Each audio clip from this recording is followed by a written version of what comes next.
Hi, everybody. Misty with Pixel Financial Group here. So, a lot going on from unemployment changes to tax credits to small business relief. I work almost exclusively with small businesses, so I've been trying to learn it all. But when they passed the CARE Act last Friday afternoon, I decided to focus almost all of my time over the last 3.5, 4 days just on that information so that I can get you the best information possible. It is, I think, the most urgent need and especially because it is first come first serve. So that's what I'm going to try to attempt to do here. Know that this bill was well over 800 pages and details are still coming out and developments are still being made. So you still are going to have to do your due diligence to make sure that you qualify for these and that it's the right decision for your business. But that's when you're going to want to start talking to your accountants. They're going to be hugely helpful for you in this case.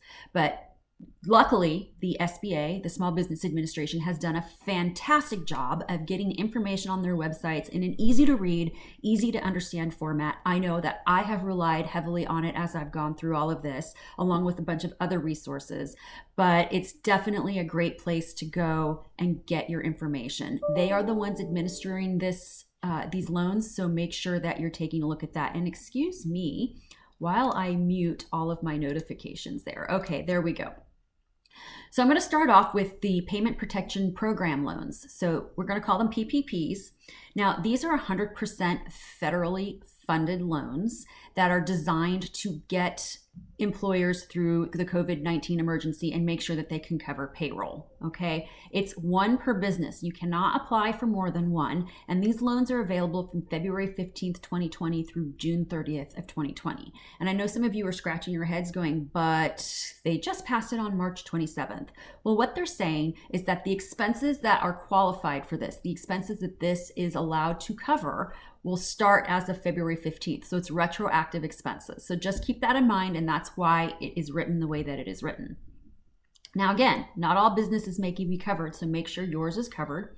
So, of course, the big question everybody wants to know is how much should they ask for? And they did give us a bit of a formula for that. And what they want you to do is look at last year, because payroll can be a little bit seasonal. They want to kind of compare season to season, apples to apples. So they want you to go back and look at your payroll from February 15th of 2019 through June 30th of 2019, and then get an average monthly payroll based on that information. Once you have that information, that average payroll per month, you're going to add 250%. And that's going to be your starting point. For those of you who are not in business during that period of time, you're going to be looking at January 1st of 2020 through February 29th of 2020. So just keep that in mind. The math works the same. It's just the time period is going to be slightly different.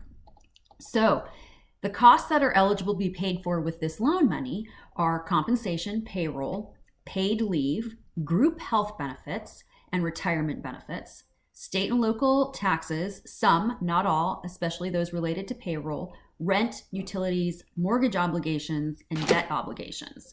Now, expenses that are not going to be allowed are employee owner compensation of more than $100,000, compensation of employees whose principal residence is outside of the United States, and certain qualified sick and family leave, which is going to be reimbursed to you in the form of tax credits through the FMLA provisions for COVID-19. Now, that's going to be a completely separate video. There are 6 different criteria that qualify for the COVID-19 Family Leave Act, and I will talk about that at a later time, but just know that those expenses will not be forgivable in this case, and that's ultimately what we're looking for. Qualified expenses are going to be forgivable expenses for the most part. Now, the expenses that are going to be forgiven, the qualified expenses, are payroll costs plus covered mortgage interest. So yes, you're supposed to ask for enough money to cover your mortgage, but only the mortgage interest portion will be forgiven, or rent obligations plus utility and payment. So let me repeat that. What will be forgiven are payroll costs plus covered mortgage interest or rent obligations plus utility payments. And that's up to 8 weeks of those expenses. So if you have 10 weeks worth of expenses, just know that only 8 weeks of those expenses are going to be forgivable. Now, for the portion that is not forgiven, you're going to have to pay that over 10 years at 4% interest, but there are going to be no fees associated. You don't have to pay extra fees. And if some of you may already have SBA loans and you had to pay some fees to get it going, those will not be included in these loans. So you don't have to worry about the extra fees. However, forgiveness is not going to be just given to you. You're going to have to apply to your loan provider for the forgiveness, okay? So that means document everything you are spending this money on. You need to document what employees you had in place prior. You need to document what employees you still have in place, because your level of employee retention is going to feed into this. It cannot drop below 25%. Like, you have to maintain at least 75% of your workforce. Also, salary levels cannot drop. You need to keep those in line. Again, we don't want those to drop too much. So super important that you're documenting all of this. I mean, it's always been important to document, but if you want this forgiveness, you have to apply for it and you're going to have to justify everything, okay? The other thing I just found out this morning in talking to a client is they were online making the getting the application, and they couldn't actually apply directly for the PPP loan. Now, I know they're doing some streamlining on the SBA sites. I'm not sure if that's going to change, but just FYI, that's my current information, is that for some reason that's not even a go-to choice at the moment, although that may change. And any information you have on that, I would love to see it.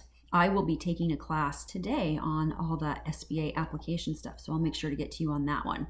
The next thing I want to talk to you about is the Small Business Debt Relief Program. And this is actually pretty basic and pretty simple. And it's for those of you who already have an SBA loan in place or even just qualified for one.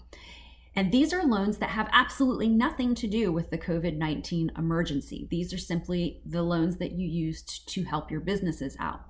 Now, the payments for these are eligible for deferral of payment for up to 6 months, but don't assume you're going to get that. You need to call your lenders and talk to them about that and make sure this is all in place.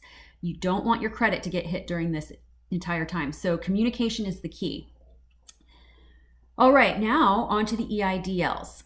So the EIDLs and then the Emergency Economic Injury Grant that goes with it is a two-step process. And in talking with my client this morning, this was the part that they were able to apply for without any problems. It seemed to be the only thing they could find a link for. Again, I don't know if that's going to change. I know they are streamlining things. And there may be a reason for that, and I'm going to get into that in a minute. So with the EIDL, like I said, it's a two-step process. You first apply for the EIDL, and then you apply for the $10,000 grant, which you're supposed to be able to get in about 3 days. Now, that grant is not part of your loan or an advance on your loan. It is a totally separate thing altogether. Now, if you only do the EIDL with the $10,000 grant, that $10,000 does not have to be paid back, okay? That's really, really important. These loans have the potential to be deferred. The principal and interest has a potential to be deferred for up to 4 years. Again, that's something you'll need to be talking with everybody about, making sure you're communicating with your lenders. And you will have had to have been in operation since January 30th of 2020. Also, it's important to note that you can apply for up to $2 million. I mean, clearly, if you don't need $2 million, don't apply for $2 million, do what makes sense, but it's up to $2 million. And it's designed to cover, of course, pay to employees and increase production costs as a result of supply chain disruptions, as well as other business operating obligations. Now, going back to the grant on this. And the whole PPP, not being able to apply directly for it. I have been recommending to my clients to apply for the EIDL and the grant simply because of the flexibility that is available here.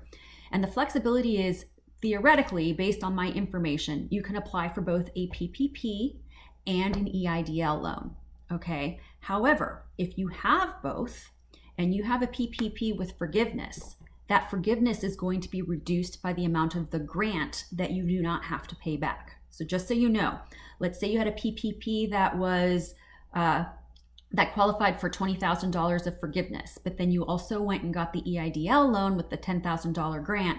That $20,000 of forgiveness just went down to $10,000 of forgiveness. So that's caveat number one. The other one is the EIDL loan will ultimately, you will be able to refinance it as a PPP loan. At least that is my information at this time. If that is the case, the same situation with the $10,000 grant happens. You get to keep that $10,000, but any forgiveness will be reduced by that much.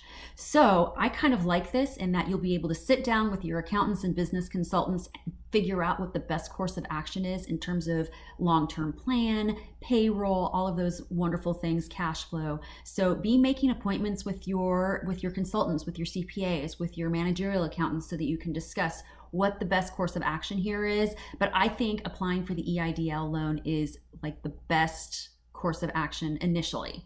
And you can go learn more about that. There's a place you can go called disasterloan.sba.gov.ela. Now, there's one more thing that I want to mention that I would be remiss if I didn't.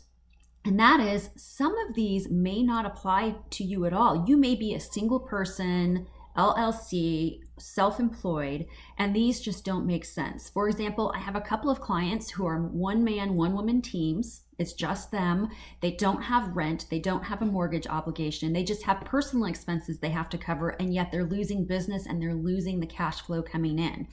I don't necessarily recommend these loans. In that case, I might recommend unemployment. That might actually be the best course of action. So while you're making these decisions, if you're a one-person team and you don't have overhead to cover, your equipment's already bought, you don't have rent to pay somewhere for a facility, you don't have debt obligations, this might be the best course of action for you. So you really do need to consider this. So there we have it, a quick brief summary on everything here. If you have any questions, you're more than happy to send me an email or give me a call. I am responding to emails as quickly as I can, although it is a little bit crazy and I'm a little bit slowed down. I'm working from home as well, so that doesn't help when you have a couple of teenagers. So in the meantime, you guys, I'll be getting more videos out there. I'll be updating. I'd love to hear your feedback, especially on the application process as we go through all of this. In the meantime, stay home, stay healthy, take care of each other, be kind, be tolerant, be patient. Super important there. And we're all going to get through this together. So you guys take care, and we'll be talking to you soon.